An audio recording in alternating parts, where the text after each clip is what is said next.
Polisi menangkap seorang mahasiswa atas penyebaran berita bohong di media sosial soal pelecehan yang dilakukan pengurus BEM Universitas Negeri Yogyakarta terhadap mahasiswa baru. Dalam cerita bohong yang disebarkan tersangka RAN dinarasikan salah seorang pengurus BEM Fakultas MIPA Universitas Negeri Yogyakarta telah berulang kali melakukan pelecehan seksual kepada salah seorang mahasiswa baru yang juga adalah adik kelasnya. Tidak terima karena disebut sebagai pelaku pelecehan seksual, pengurus BEM berinisial MF kemudian melaporkan akun media sosial yang menyebarkan cerita bohong tersebut. Hasilnya polisi pun menangkap RAN yang ternyata adalah rekan MF.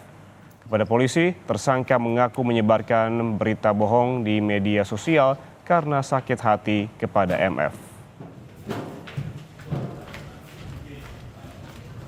Adalah sakit hati, ya, karena pada saat itu saudara RAN ya mendaftar di salah satu komunitas di mahasiswa, dia ditolak, sedangkan saudara MF ya yang diterima.